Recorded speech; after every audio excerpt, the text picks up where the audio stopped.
Welcome back to the Sound of Ideas from IdeaStream Public Media. I'm Stephanie Haney. Thank you for staying with us. It's about 9:38 right now. How much water have you had to drink so far today? For those of you who are already hydrated, did you buy your water in a bottle?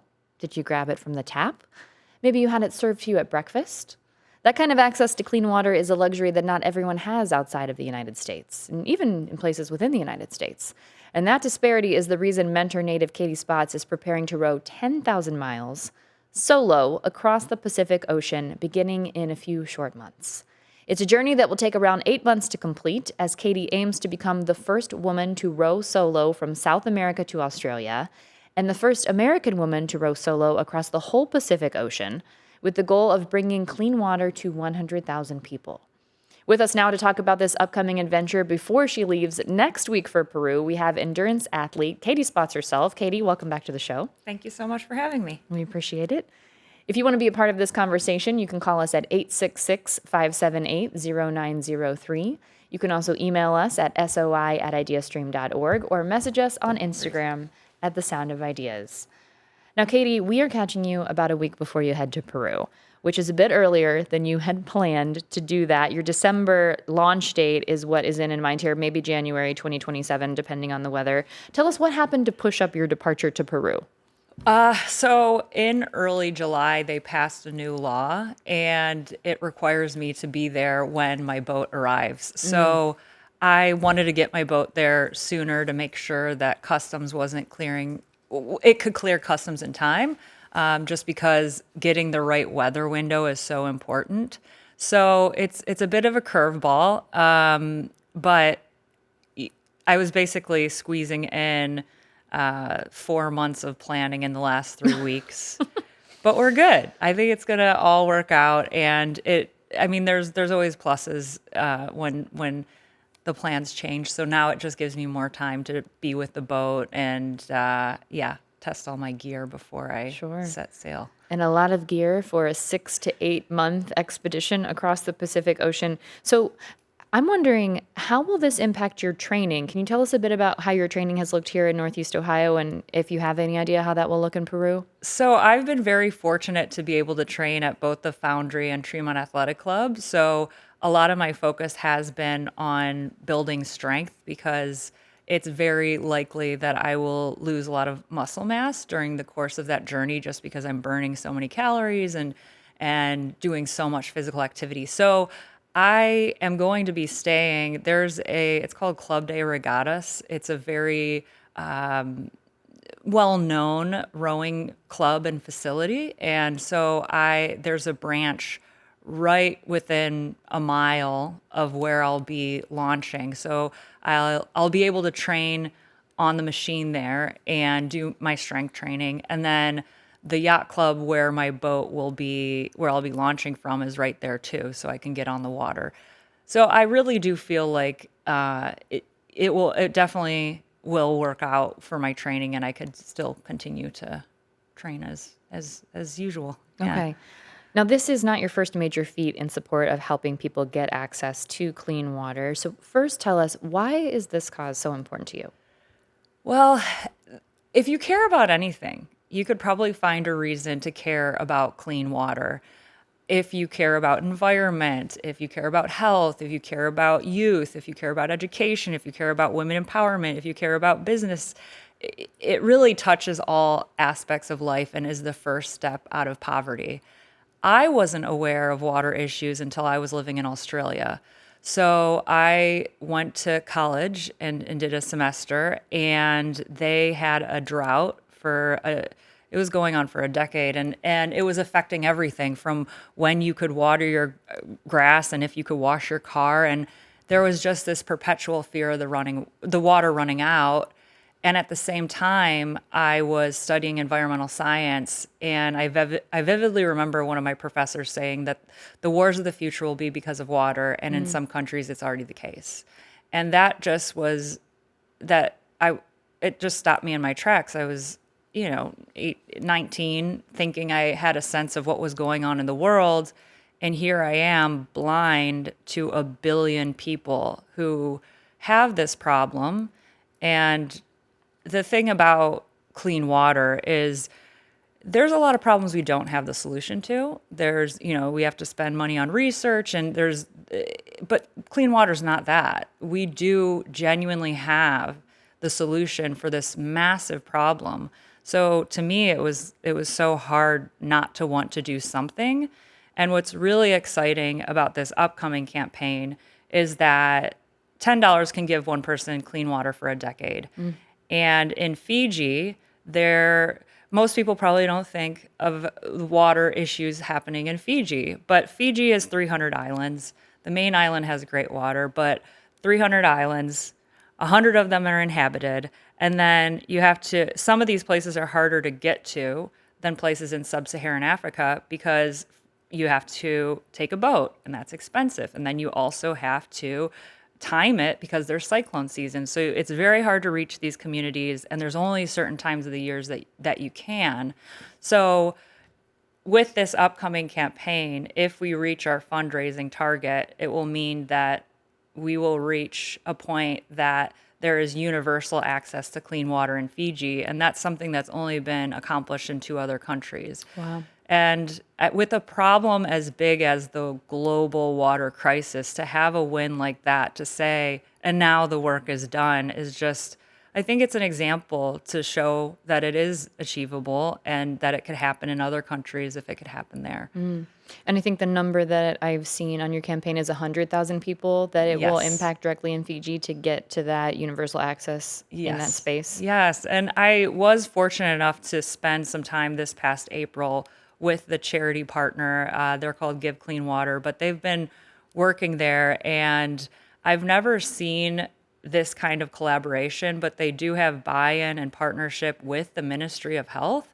So it's very exciting to start projects. It's not as fun and exciting to maintain them. And so it's so great to see that this isn't just the start, but this is sustaining it for years to come, because there are designated health workers for each island. And so they take that role of monitoring, educating, and it's very cool with the Sawyer filters that there's a QR code and they can upload and show over time what impact it's really making. So it's not just this feel good idea. There's actually numbers and data to show it is truly making a difference.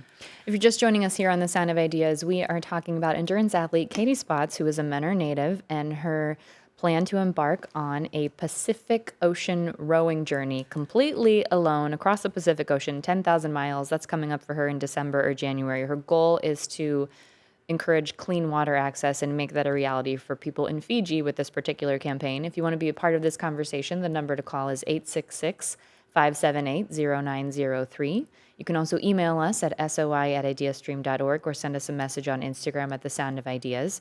We do have a note in from David B. in Cleveland Heights. David says, it's always great to hear from Katie Spots. One word that describes her is inspirational. Both her physical ability and her commitment and message to issues of water access. I wish you a Pacific voyage, Katie, David says from Cleveland Heights. Thank you, David. Little note for you there. Now, I mentioned this is not your first feat in support of helping people gain access to clean water. You became the youngest person ever to row an ocean solo in 2010. That was across the Atlantic Ocean. What gave you that idea? This is such a big idea, and this Pacific Ocean journey is an even bigger idea as your vehicle to spread your message about clean water access. The idea found me. I was on a bus. I was chatting to someone sitting next to me. We got on the topic of endurance challenges, and that was when I was in Australia. And I thought I heard it all. I thought I knew people, sailed around the world and climbed the tallest mountains. But when someone mentioned their friend had rowed across the Atlantic, I couldn't believe it. I never heard of anyone doing that. And it just captured my imagination like nothing else did. And so it wasn't this, at that point, I didn't even know how to row. So I did have a few years of ultra cycling and ultra running. So it gave me some confidence in understanding what happens mentally when your body wants to stop, but your brain lets you keep going. So I understood that process enough to say, okay, maybe this applies for rowing too.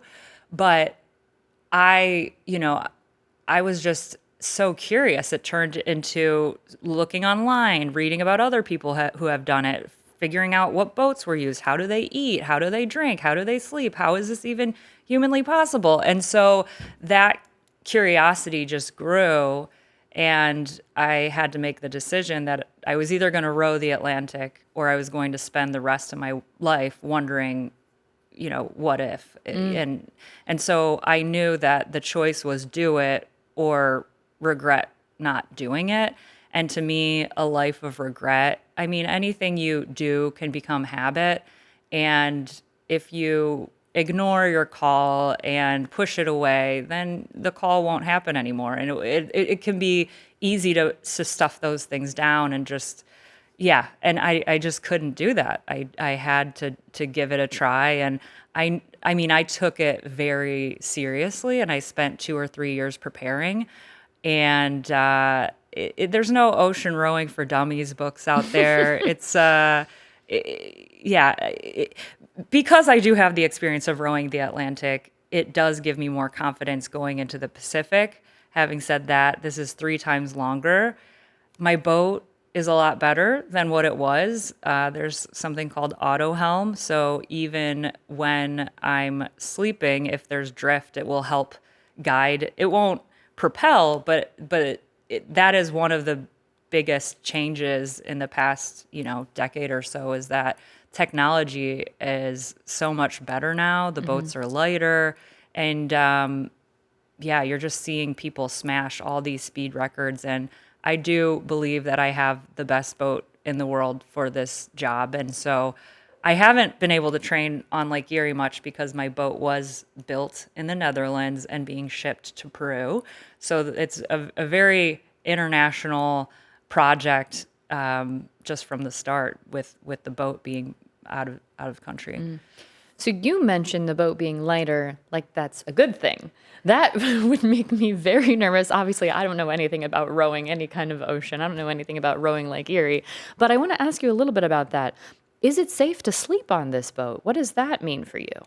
So I have AIS, which is the ability to, and a radar. So while I'm sleeping, I will get alerts. I will wake up and be able to see if there's any boats. And I could set that to 2 miles out. Then you get on your VHF radio and you call over, make sure that they see you. And that's how you deal with that.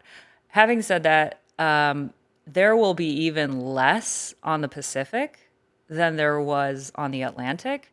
The first 3,000 miles, there's no islands, and it's not really a popular area to be.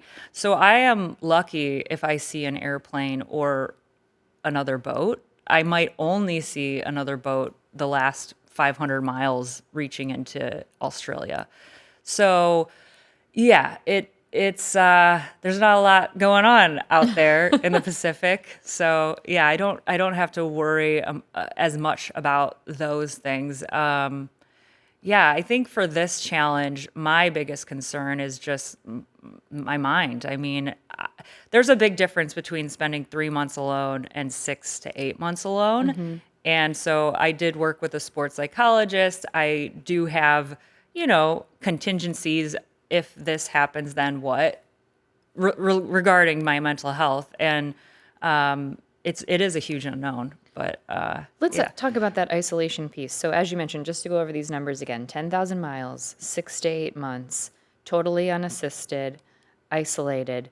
Will you have any contact with people back home at all? Can you make phone calls? What does that look like? So the good news is that I do have Starlink, and that's something within the last 2 years that's become more accessible, and I could sometimes get better connections sometimes than here on land. So Starlink will give me the ability to post daily videos. So I will be active on social media, on Instagram, Facebook, TikTok, and I have a tracker. So that's going to update probably like every 10 minutes, so you could see on a map. And there's even ways to upload photos, videos, and voice recordings on that map. So I do think that that will help me stay connected. And now more than ever, we have that Sure. ability. Will that be a one-way conversation? Will you just be kind of posting things for people, or will people be able to send you messages of encouragement if they want to? So I do have someone helping with social media to upload all those. So I'll send it to her. And so she'll be able to give me some of those messages back. So, Okay. yeah. What about entertainment? I mean, I can't imagine you'll be taking much time off rowing to, read a book, but will you be listening to books on tape? Are you taking any DVDs, anything like that? Yeah, so I definitely have a lot of great music and I think the great thing about endurance is when you get in a flow state, and time melts away and you're just so invested and so tuned into the moment that the whole world melts away and you're just completely 100% in that. And so that is the most entertaining and the best place for me to be on this. I do have, I brought my Nintendo Switch just on the days that so there will be some days I'm blown in the wrong direction. So I'll have a para anchor. You don't anchor to the seafloor, but it's a parachute that will minimize the drift. So there are times that I might just be stuck in the cabin waiting for the winds to change. I have that. My mom, she wrote 200 plus letters, so I have one of those to read every day. But I will say that I am very much, I love endurance. So this to me, I know to a lot of people would seem like a nightmare, but I do enjoy the process. I do love the way my body feels while doing these challenges. Okay. So, You mentioned some of the questions that people have for you. I just want to go over a couple more details here, and then I'll ask you the question that everybody asks you. You're going to be burning 1 million calories on this journey, so you'll have all of your food with you when you leave, mix of dehydrated things as well. Eating food means there will be waste. So tell us about the bucket, Katie. okay, so yes, there's no bathroom. So it is a bucket and chuck it type situation. I understand how, okay, I'm doing this for clean water and that's happening, but the amount is so small and it naturally, you know, cleans itself through the ocean. So that's as good as it gets on an ocean rowboat. So So presumably you will get out of the boat at times. I mean, you got to do it to dump the bucket, I guess. so I won't need to get in for that, but there are barnacles that will grow on the bottom of my boat. Like you can have anti-fouling paint, but it's still going to have some growth. And so my job will be to make sure those barnacles are scrubbed off the side of it just to minimize, like just to get that drag off your boat. So on the Atlantic, I was very hot. So sometimes it was just really nice to dip in the water to cool off and I'll have a little snorkel kit. And so I enjoyed the times I did spend in the water. You do have to be pretty diligent about getting the salt off of your body because it's so easy to get salt sores and any wound, any injury, it's not really going to heal until you're back on land completely. So it's so important to be proactive about injury prevention with little things like that, like making sure you're hygienic as possible too. And you are doing this in support of clean water. Your fundraising goal is to ideally support 100,000 people gaining access to clean water. That will take $1 million in Fiji. How are you going to have water on this trip? So I have two solar panel. Well, I have solar panels on each cabin, and then I actually have some on the deck. And so that powers all of my electronics, but it also powers my desalinator. That's probably the most energy intensive thing on my boat. So it converts the salt water into drinking water, and I run that. I mean, I could run it daily, but I would only need to do it once every 5 days to have enough for my journey. But yeah, everything is on this 24-foot boat. So All a right. lot of my food is very, it's like the dehydrated meals where you just add water, very dense, like olive oil, going to be putting a lot of that. So I will be, consuming around 4,000 or 5,000 calories and adding water back into a lot of those meals to keep the weight down. Okay. Katie, tell us where people can go to track your journey.